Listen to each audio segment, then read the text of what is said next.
Hola, ¿cómo están? Desde Berlín les saluda Carolina Chimoy. Bienvenidos a Cuadriga. ¿Qué está sucediendo en Estados Unidos?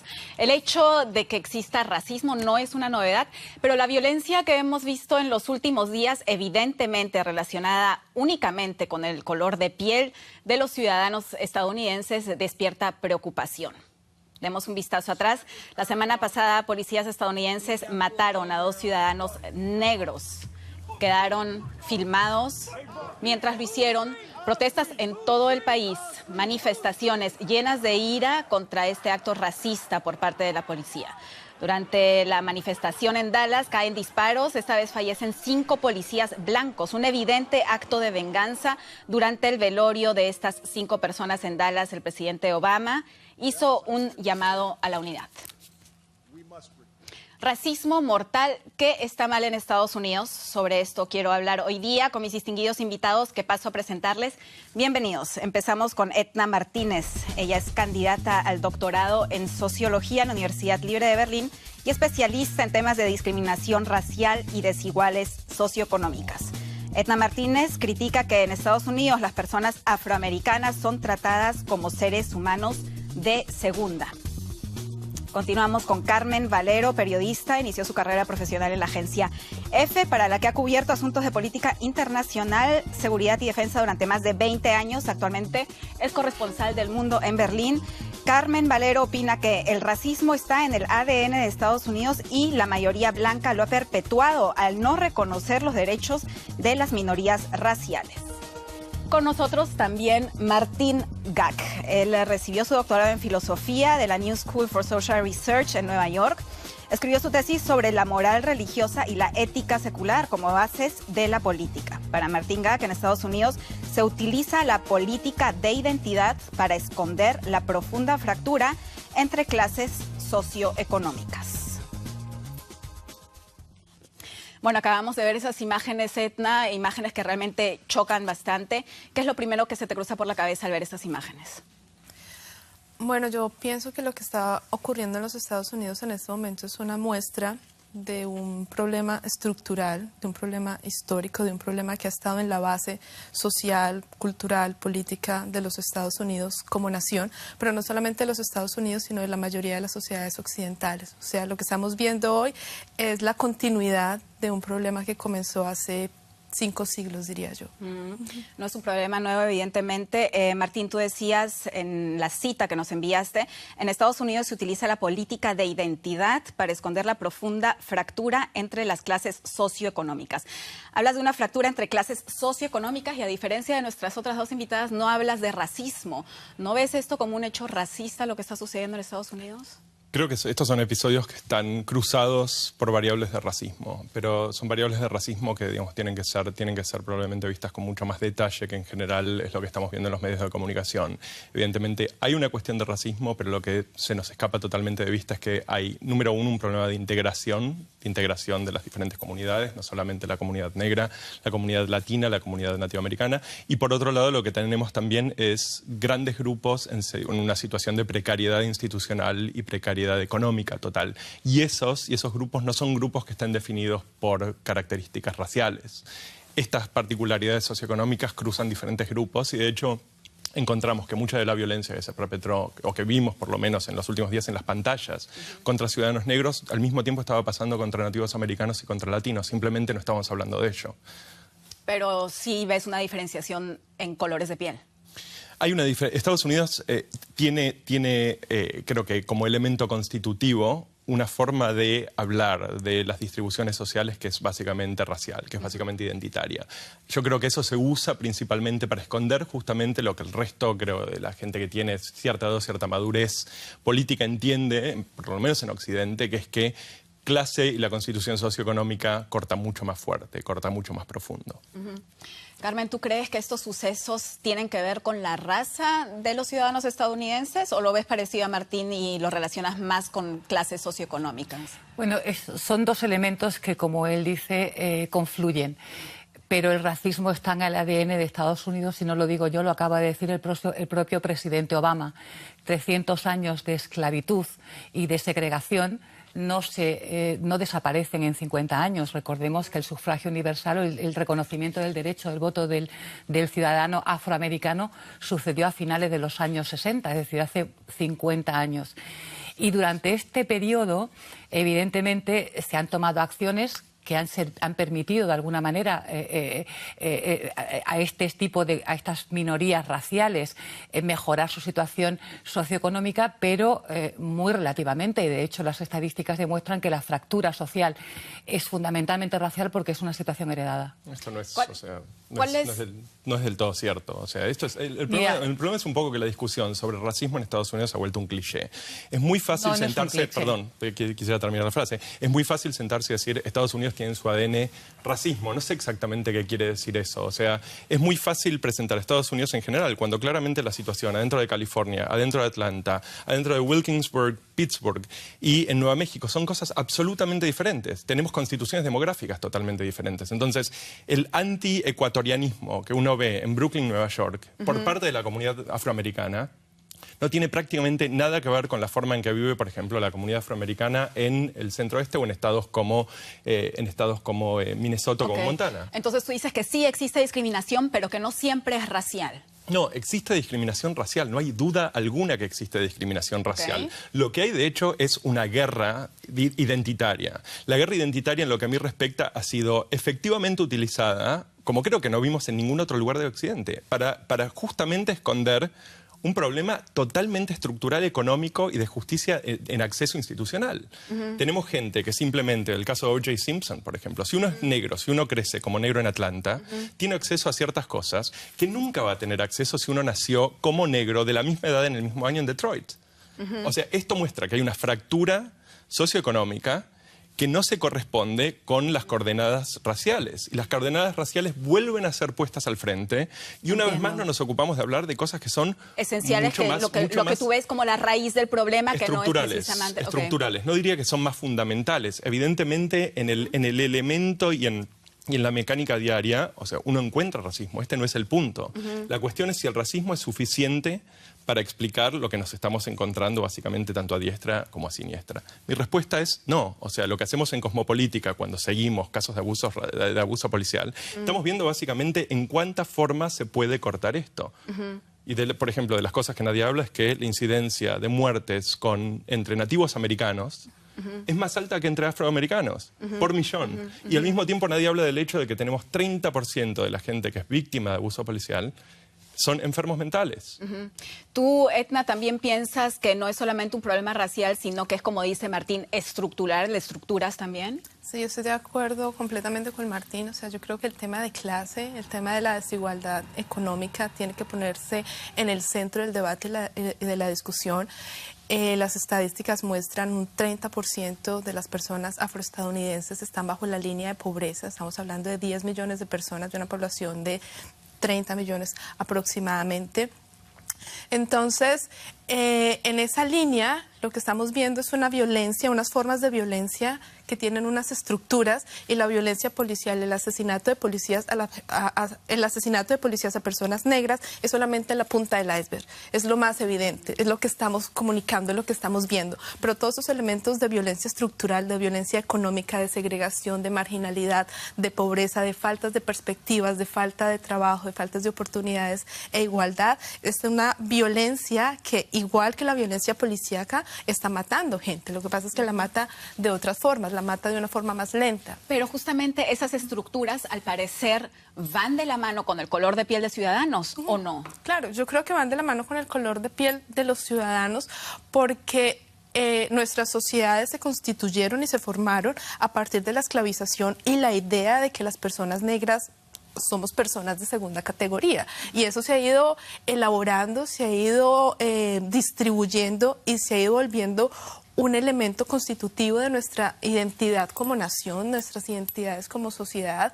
Entonces lo que estamos viviendo ahora es el resultado de un proceso de esclavización, de colonialización, de destrucción de comunidades, de pueblos, que nunca hubo reparación, una discusión en la que nadie en verdad se ha tomado en serio. Vamos a hablar de racismo, vamos a hablar de los efectos de la esclavitud, vamos a hablar de los efectos de la del colonialismo, vamos a hablar de los efectos políticos, económicos, materiales, de que millones de personas han sido traídas, secuestradas desde África y puestas en las peores condiciones socioeconómicas. Estoy de acuerdo que, digamos, ahí Etna se va un poco más por el camino de razas y por el camino de racismo que por el camino de estructuras. Evidentemente, lo que diría yo es, no cabe ninguna duda que la distribución económica y la forma de acceso, por ejemplo, acceso institucional es algo muy importante en Estados Unidos, especialmente en un país que se ha movido históricamente sobre las líneas de créditos, donde prácticamente no existe el líquido, y eso quiere decir que básicamente alguien tiene que confiar en vos para hacerte entrar en el sistema.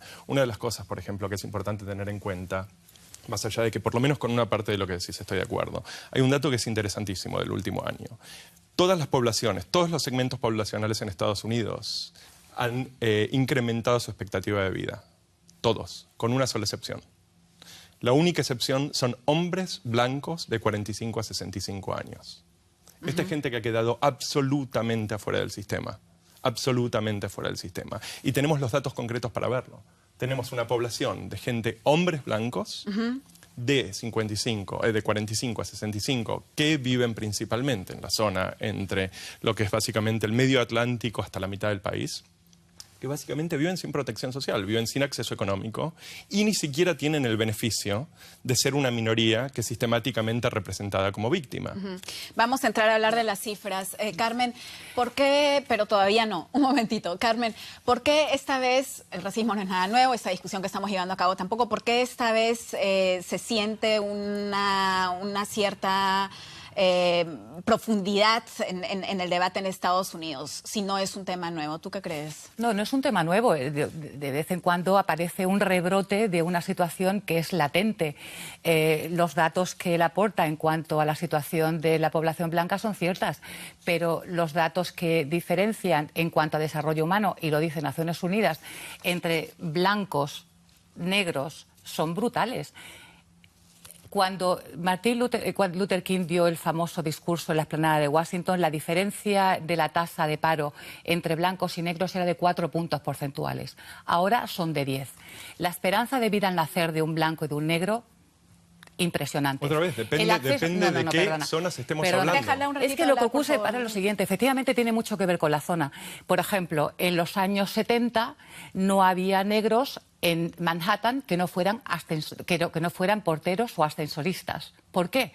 Pues porque nadie le daba trabajo al negro porque creía que tenía una preparación muy distinta al blanco. Tampoco nadie le vendía una propiedad a un negro en blanco. Es decir, los negros se van formando en guetos. En esos guetos esto no es cierto, simplemente no es cierto. O sea, demográficamente no es cierto. Demográficamente no es cierto. No, es que no lo es. O sea, esto no es cierto, te diría que mires los datos del censo estadounidense. Mira, el último censo, Lago Pontchartrain. Vamos a entrar a ver las cifras. Vamos a ver las cifras y vamos a discutir sobre este punto estructural. Decir que es así no lo hace así. Vamos a ver ahora un video. Lo dice la Universidad de Stanford. Carmen, Martín, vamos a ver ahora un video que fue un poco este video es del 6 de julio de este año. Vamos a ver un fragmento de ese video porque en realidad es un video con imágenes bastante fuertes. De hecho, tuvimos una discusión en la redacción sobre si podemos mostrarlas o no, pero me parece bastante importante porque esto deja intuir el ambiente que se percibe en ese momento, esa impotencia ante un policía blanco, un hombre blanco, y por otro lado también un policía al que se le va la situación de las manos. Veamos. We're waiting for a back. I will, sir. No worries. I will. He just shot his arm off. We got pulled over on Larpener. I told him not to reach for it. I told him to get his hand out. You told him to get his ID, sir, and his driver's license. Oh my God, please don't tell me he's dead. Bueno, vemos a un policía muy nervioso. El hombre, Philando Castile, que es el conductor del auto, quería sacar su licencia de conducir para mostrarla y en ese momento fue disparado por el policía. El acompañante filma todo esto y la hija pequeña está en el asiento de atrás. El policía notamos que estaba bastante nervioso. Martín, ¿esto es una falta de profesionalismo por parte del policía o es un acto racista? Esto es una epidemia. Esto no es una de las formas es específicamente relaciones raciales, no solamente blanco contra negro.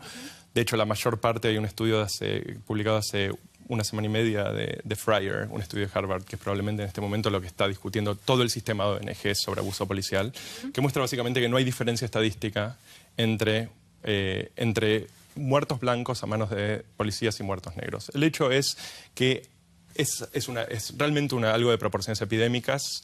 La mayor parte de quienes descargan armas en las fuerzas policiales contra civiles son negros y latinos.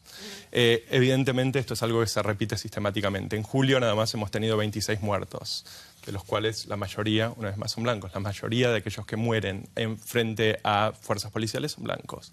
La mayoría de los que, de hecho, están en situación de precariedad son latinos, negros y nativos americanos. Bueno, pero entonces, según lo que dice Martín, el discurso está yendo por el lado completamente falso y deberíamos estar debatiendo no de razas y no de racismo, sino de diferencias estructurales en la sociedad. ¿Tú también crees eso? No es lo que creo yo. ¿Estás de acuerdo? Sí, estoy de acuerdo, pero yo creo que el tema sí sigue siendo racismo porque mi pregunta sería, ¿cuáles son las condiciones en las que las personas blancas, estos que tú mencionas, estas estadísticas, han sido asesinadas por los policías?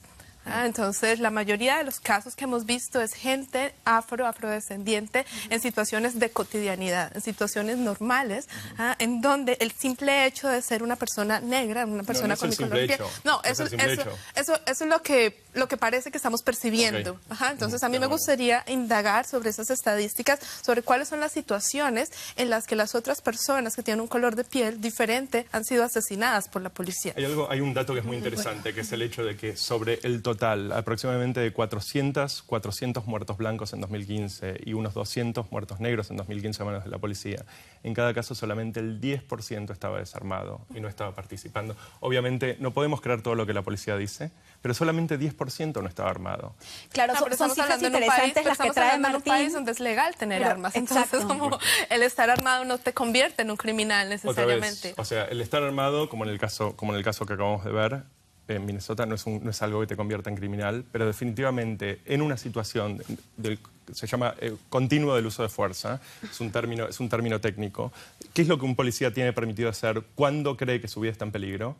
Es comprensible que como política pública a alguien se le ocurra que si un policía, un agente se encuentra con una persona armada y se siente en una situación de peligro, bueno, cosas son un predecibles. momento. Estamos hablando, por ejemplo, del video que acabamos de ver, que son imágenes muy fuertes, no quiero dejar eso de lado y no quiero dejar de hablar de eso. El hombre quería enseñar su licencia de conducir, no estaba armado. Dijo que estaba armado y estaba armado. No estaba armado y el policía por miedo, y eso lo dice después, o sea, el miedo es una componente importante en todo esto. Este hombre estaba armado. Pero yo creo que no. O sea, yo creo que excusar esas situaciones con el tema del miedo, yo lo encuentro bastante problemático. Pero es que ese es el principio ¿Por legal. qué? ¿Por qué, Etna? Claro, porque al final lo que estamos haciendo es una justificación y estamos exculpando. Entonces no podemos hacer un debate si estamos diciendo que la persona tenía miedo. Para mí la pregunta es, o sea, ¿por qué se le ocurre a un policía que tiene la legitimidad de asesinar a una persona negra simplemente por, no sé, cuáles son los mecanismos, qué tipo de formación, qué tipo de imágenes, qué tipo de ideología? Pero justamente muchos de las centralísticas, precisamente la presunción del policía cuando tiene a un negro delante, le asume, da por hecho que es criminal, que va armado. ¿De qué estudios estamos hablando? Bueno, o sea, esto me parece un poco... O sea, acabamos de ver 60 páginas de Fryer que muestran exactamente lo contrario. En Estados Unidos hay muchos informes, tú habrás tenido como base unos tal. Yo he estado revisando informes de la Universidad de Stanford, he estado revisando informes de Naciones Unidas, he estado revisando incluso informes institucionales. Quiero decir, vamos a ver, siempre que hay una opinión, existe la contraria y por eso debatimos. Exacto. Y por eso estamos Y al acá. final el telespectador tendrá una imagen global de qué es lo que él percibe o no percibe. Quiero decir, todos somos muy capaces, de aquí no se trata de decir yo gano y no, yo tengo una opinión y tú tienes otra. No sé si la tuya es correcta o no. Opinión, lo que no tienes derecho es a tus propios hechos. Pero lo que estoy cierto es que vamos a ver, primero, cuando hablamos de porcentajes de personas criminales, tenemos siempre que tener como referencia cuál es el porcentaje de esa persona dentro de su composición en la población en general. Si el 12% o el 14% de la población americana es afroamericana, tenemos, a la hora de analizar las estadísticas de criminalidad, tenemos que buscarla en proporción con los demás. Es decir... No. Sí, claro no, que simplemente sí. este es un dato criminalístico completamente incorrecto. Perdón, quiero quedarme un poco con el punto que tú decías. El policía entonces al parecer actúa, tiene miedo, ¿por qué? Porque tiene muchos perjuicios, ¿no? Prejuicios contra la persona que está al frente. Tú no lo ves así, ¿por qué no? No es que no lo veo Dilo. así. O sea, hay hechos concretos sobre el aparato de ley estadounidense. Esto no es una discusión. Sí, vos tenés derecho a tus opiniones, no tenés derecho a tus hechos. Pero cuando, a ver, en Estados Unidos, es que yo no soy en Estados Unidos, el policía tiene derecho en 2 casos a utilizar fuerza letal. Uno de los 2 casos es cuando el policía siente, literalmente siente, estas son las palabras que son utilizadas. No, cosa que es muy subjetiva. Perdón, no es cosa que es muy subjetiva, Hombre, claro. es totalmente Martín, perdón, subjetiva. por favor, Totalmente al punto, subjetiva. ¿que siente? Entonces, que se siente en peligro, amenazado de vida. Por eso, cuando hay un evento en el cual hay una descarga de arma y alguien termina muerto, hay 2 investigaciones que se llevan a cabo. Ajá. Los números que tenemos, los números concretamente que tenemos, esta no es una discusión sobre algo que vimos en Stanford, estos son los números concretos levantados por The Guardian en el último año y medio y por Washington Post en el año y medio. Ok, por 2 periódicos. Muestran, no son 2 periódicos, son 2 organizaciones, son 2 periódicos con 2 organizaciones de investigación adentro. Sí. Muestran concretamente que lo que tenemos es la gran masa de muertos son blancos. La gente que teme por su vida es proporcionalmente Pero la mayoría de la que población. Yo quiero quedarme en el punto, porque ese es el punto relativo, el sentir que te están amenazando, el sentir una amenaza. ¿Por qué sientes una amenaza al estar parado frente a un hombre o una mujer de color? En el caso que acabamos de ver en Minnesota, este hombre no solo estaba armado, sino que dijo que estaba armado, dijo que tenía derecho de deportación y lo avisó, que de hecho es lo que normalmente la NRA pide que se haga. Y de todas formas, en el momento que metió la mano en su bolsillo, el policía se sintió amenazado y disparó. Esto, por supuesto, que muestra que hay un problema de protocolo. O sea, el problema es de protocolo y el problema no es que el policía de pronto se vea amenazado por un hombre de color. El policía obviamente también se ve amenazado y este es el problema de hacer las cuentas como uno quiere. El tema sin ataques personales. Un segundo, cuando yo tengo, básicamente, una población como la población de Pittsburgh, donde hay un pueblo con 76% de población negra, yo no puedo hacer la cuenta y distribuirla sobre toda la población americana, porque en lugares donde realmente hay racismo, yo diluyo totalmente el problema, y en lugares donde no hay racismo, donde no tengo este tipo de eventos, en Nueva México no ha habido en los últimos 2 años negros muertos. Pero estoy totalmente seguro que hay racismo en la zona. Este es el problema de contar de forma totalmente, de forma no académica. Yo la verdad, de forma no académica no, yo casi cuento como el presidente Obama o Hillary Clinton, que seguro que tiene mucha más autoridad y más no es datos el presidente Obama. El presidente Obama dijo hace 2 días nuestras divisiones no son tan fuertes como propongo escuchar lo que dijo Obama. Vamos a escuchar lo que dijo Obama. Porque definitivamente al presidente de Estados Unidos, Barack Obama, le está tocando el rol de unir o al menos dar el sentimiento de unión a su país, justamente ahora también que está terminando su administración. Obama está asumiendo mayor protagonismo en este tema y no es indiferente ante estos sucesos, todo lo contrario. Hace unos días habló en el funeral precisamente de los 5 policías, los hombres blancos muertos en Dallas por un estadounidense negro, y dijo algo interesante, que no existe una brecha profunda entre negros y blancos. Veamos un extracto de lo que él dijo. Sé que los estadounidenses están enfrentándose a lo ocurrido las últimas semanas. Primero los tiroteos de Minnesota y Baton Rouge, las protestas y luego el asesinato discriminatorio de la policía. Un acto no solo de una violencia delirante, sino también de odio racial.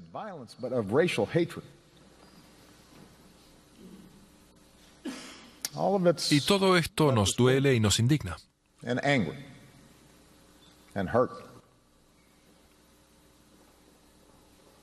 Es como si quedaran expuestas las fallas de nuestra democracia y se hicieran más profundas. Edna habla de fallas de la democracia. ¿Tú lo ves también como una falla de la democracia, estos actos que hemos estado viendo en Estados Unidos? Sí, sí lo veo como una falla de la democracia, pero yo creo que no es un problema nuevo. O sea, yo creo que la estructura, la composición de los Estados Unidos no ha sido democrática, que las personas afrodescendientes no han tenido la posibilidad de ser tratados como ciudadanos de primera categoría o de ser tratados como cualquier ser humano.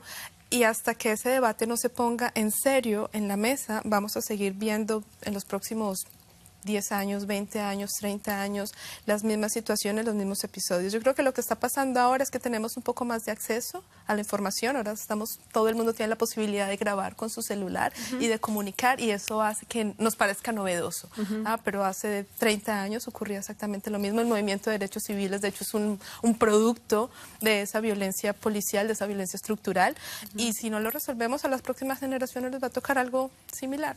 ¿Por qué crees que el trato hacia afroamericanos en Estados Unidos es como hacia, ¿qué decía en tu cita? Ciudadanos de segunda, personas de segunda categoría. Ciudadanos de segunda. ¿Por qué? Concretamente, ¿en qué ejemplos ves esto? Para mí la explicación tiene que ver, y lo repito, con el tema de la esclavización y la no reparación.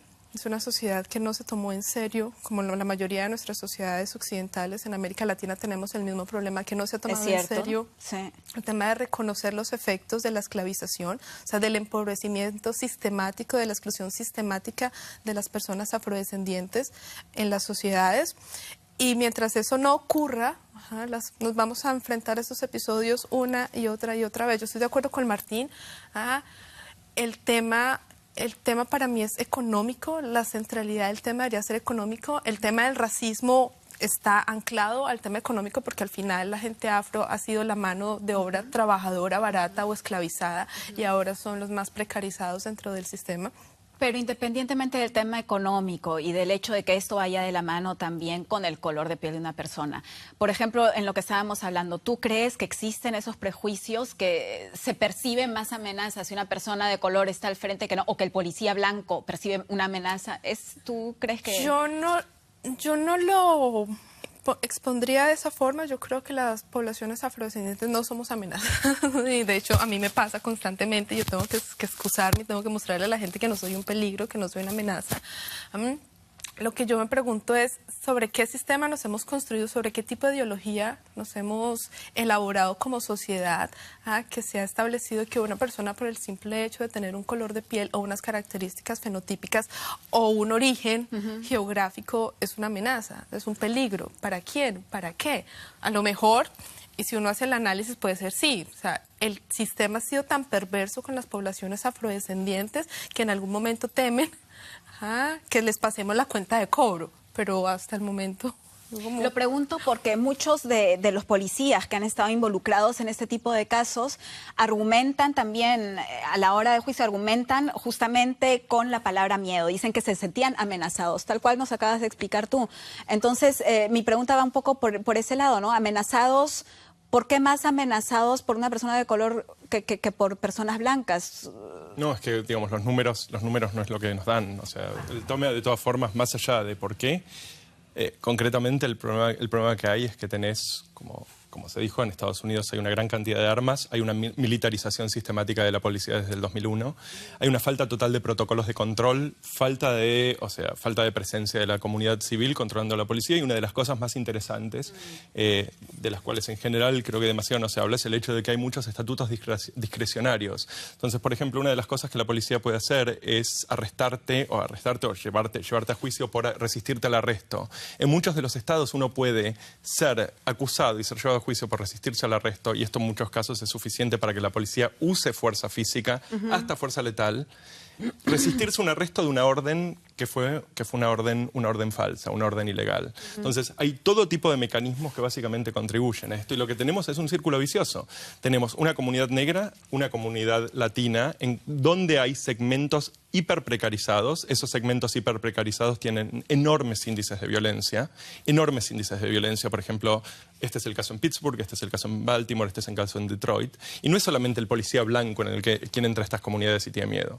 Es el policía negro y es el policía latino. De hecho, quiero volver a repetir, los números más altos de descarga de armas en eventos letales de policías son policías latinos y policías negros. Y después tenemos otro problema, que es que hay una relación totalmente antagónica entre la comunidad negra y la comunidad latina, porque la comunidad negra ve en muchos casos a la comunidad latina como gente que llega ilegalmente a sacarle trabajos. Entonces, el elemento económico está siempre dando vueltas, incluso si no lo queremos mirar. O sea, como elemento económico y también, dime si te entendí bien, la formación de policías es un punto básico. Es la formación, es toda la estructura institucional del sistema policíaco estadounidense está en un estado de devastación total. Y hasta que esto no cambie, yo creo honestamente que podemos hacer tener todo tipo de discusiones sobre educación, sobre concientización, etcétera, pero hasta que no haya un cambio sistemático en la cultura policíaca y en la estructura institucional, no vamos a dejar de ver esto.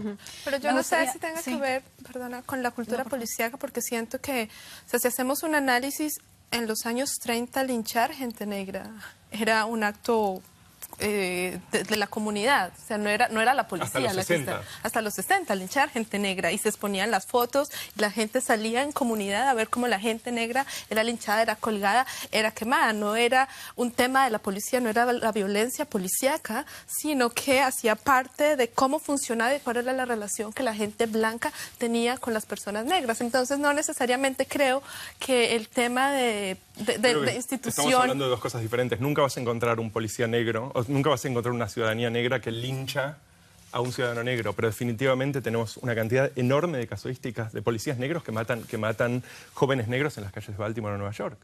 Eso es una cuestión de la cultura institucional, no es una cuestión del racismo de ese hombre en particular. Entiendo que hay una lectura académica que nos dice eso, pero yo creo que hay una explicación más económica y más elegante, que es que hay un problema institucional. Me gustaría entrar a hablar del punto venganza, porque vimos también que un hombre negro se vengó y disparó y mató a 5 policías. ¿Tú crees que ahora la situación está más tensa que antes, siendo un tema antiguo, Carmen? ¿Esto muestra que la situación está más tensa o cómo? Pero es que yo creo que un caso en Estados Unidos no se puede extrapolar. Es un país enorme donde las situaciones son tan diversas. No podemos extrapolar un caso de una venganza de alguien que para hablar del racismo en general o del racismo de la policía respecto a la víctima. No, pero hay situaciones muy tensas en el sur y en el norte que se manifiesta con desigualdades económicas, pero la desigualdad económica, ¿cuál es el origen? Es la falta de oportunidad que tiene un blanco, un afroamericano, un indio, por cierto, que son los que están en la cola del racismo y de la desprotección en Estados Unidos, y el resto. Es decir, la falta de oportunidades, la falta de acceso a la sanidad, a la educación, al trabajo, todo eso es socioeconómico, pero tiene una base común, que es racismo. Y de hecho, en los años 60 Estados Unidos adoptó un paquete de medidas de discriminación positiva, el Affirmative Act, para evidentemente dar la oportunidad a estas minorías de tener una igualdad de derechos. Eso ha permitido, por ejemplo, que algunos entren a formar parte o sean contratados a nivel público y tengan un acceso directo a universidades públicas que, por cierto, ahora quieren quitar en algunas universidades como Michigan y Arkansas. Esto es affirmative action. Exactamente. Pero, o sea, bueno. Vamos a hablar de lo que estaba diciendo ya, un poco de las cifras. Bueno, en todo el mundo la discriminación por el color de piel tiene una larga historia, también así, claro, en Estados Unidos, donde la discriminación de razas ha pasado por diferentes fases. Sobre el papel no debería existir diferenciación en la sociedad por cuestiones religiosas o raciales. Sin embargo, los hechos y las cifras en Estados Unidos muestran otra realidad. Repasemos brevemente los indicadores más importantes. En Estados Unidos, la proporción de jóvenes de color víctimas de la violencia policial quintuplica la de los blancos. En 2015 batió récords. La población negra supone el 12% en Estados Unidos, pero representa el 38% del total de sus presos. A pesar de numerosos avances que se han producido desde los años 60, la situación de los afroamericanos sigue sin ser buena. El desempleo se duplica en este sector de la población. Incluso entre los negros con buena formación, el desempleo es 2 veces más alto que entre sus colegas blancos. El indicador más expresivo: los negros tienen de media una esperanza de vida 4 años menor que los blancos. ¿Está el sueño americano solo al alcance de los blancos? Pero es que es el discurso. Bueno, ya continuamos fuera de cámaras con la discusión. ¿Es así? A ver, antes de seguir, para que el espectador también sepa de qué estamos hablando. El sueño americano, ¿existe este sueño americano acaso solamente para personas blancas? Vamos a ver, o sea, el sueño americano existe en principio para cualquier americano. O sea, tenemos negros que han llegado a posiciones muy altas. Mira, por ejemplo, la administración Bush tuvo a Condoleezza Rice, a Colin Powell, tenemos un presidente negro, pero la situación es dramática. Efectivamente, el 40% de la población penitenciaria es negra.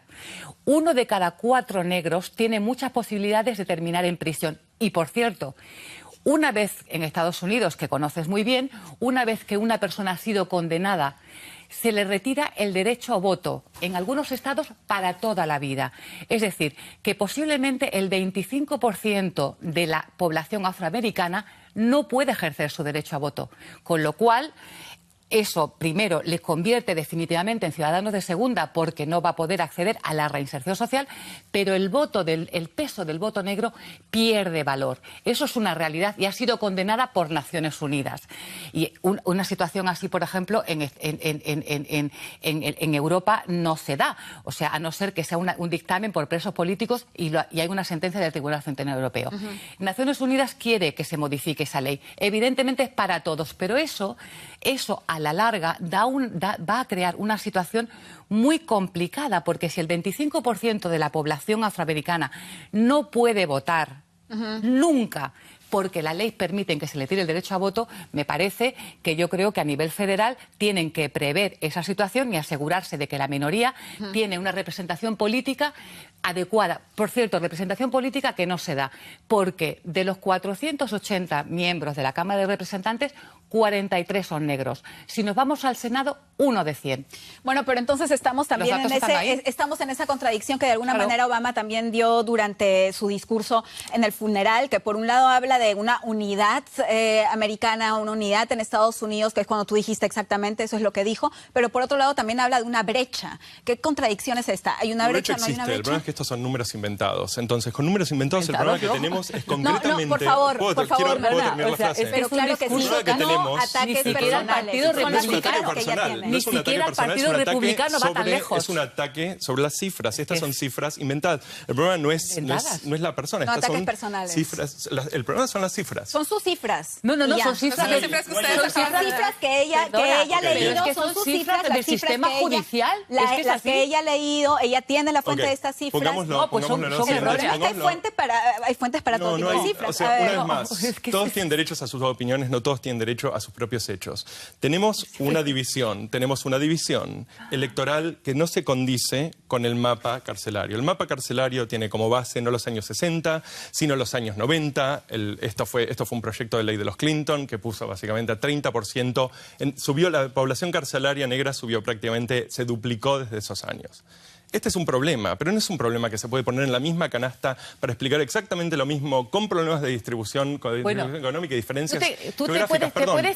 Voy a terminar la frase aunque te mate. El punto es este. El punto es...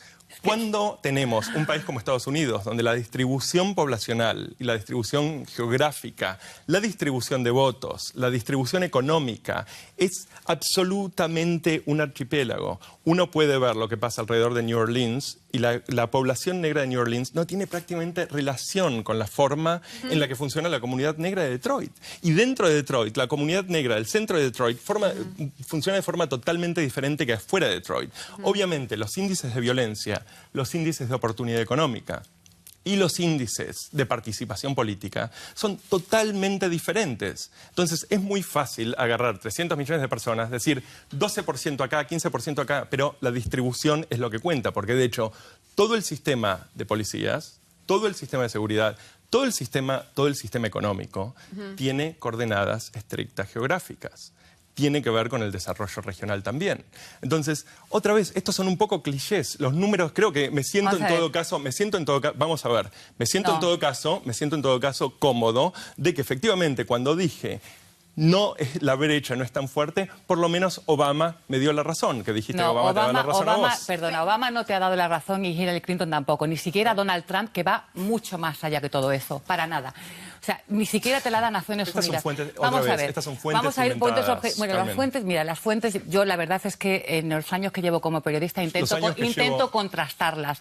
Y la verdad es que la demagogia no me gusta nada. Intento contrastarla. Los años que llevo como pero bueno, pero no lo tomas como algo personal. O sea, según tu razonamiento, no hay ningún problema, ni aunque haya bolsas de pobreza ni racismo. No creo que en ningún momento dije que no haya ningún problema. O sea, estamos hablando de Estados Unidos. Entonces hay que intentar hacer una lectura más o menos global. Evidentemente, hay situaciones de convivencia maravillosas. Hay situaciones en las que la población afroamericana tiene un acceso garantizar a la universidad pública, que tiene dinero suficiente para ir a Harvard.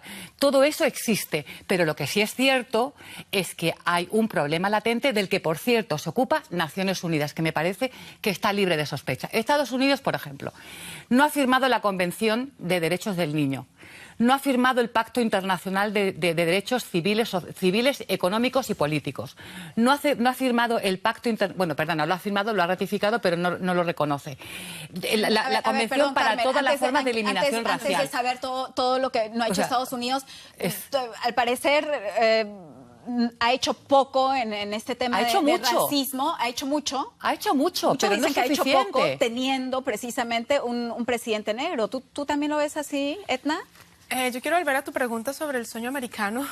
Yo creo que cada vez parece más una pesadilla y que las posibilidades de que se convierta en pesadilla están cruzadas por el color de la piel y tu origen regional. Entonces, y yo creo que Obama como presidente le pone un tono interesante al debate, porque yo creo que él va a pasar a la historia no por su proyecto político, no por sus ideas políticas, no por su proyecto de nación, sino por haber sido el primer hombre negro que llega a la presidencia de los Estados Unidos. Y para mí eso es claro, eso es una muestra clara de la vigencia del racismo, cómo un humano de segunda categoría, lo logra. Y yo creo que... Pero justamente siendo así, ¿ha hecho él también, ha tenido suficientes proyectos, ha mostrado suficientes proyectos para combatir el racismo en su país? No. No lo ha hecho, porque Obama ha querido ser el presidente de todos los americanos y no el presidente de la comunidad afroamericana. Sí, eso es algo que se sabe si se ve efectivamente cuáles fueron las políticas de los últimos 3 años y los proyectos de ley. No puede ser toda una especulación, honestamente. Creo que ha hecho muchísimo, creo que va a ser recordado por traerle seguridad social y por traerle derechos médicos a una población enorme, entre ellos afroamericanos que no podían acceder a eso. Esas cosas las recuerda. El Partido Demócrata las recuerda, el Partido Republicano también. Ok, entonces cerramos con esto el programa. 2 de mis invitados dicen que Obama no ha hecho lo suficiente. Martín piensa que sí ha hecho lo suficiente para todos Estados Unidos, dentro de los que también hay afroamericanos. Yo creo que no ha hecho suficiente porque en verdad no puede ni le interesa. Muchas gracias por habernos acompañado. Nos vemos en una semana. Adiós.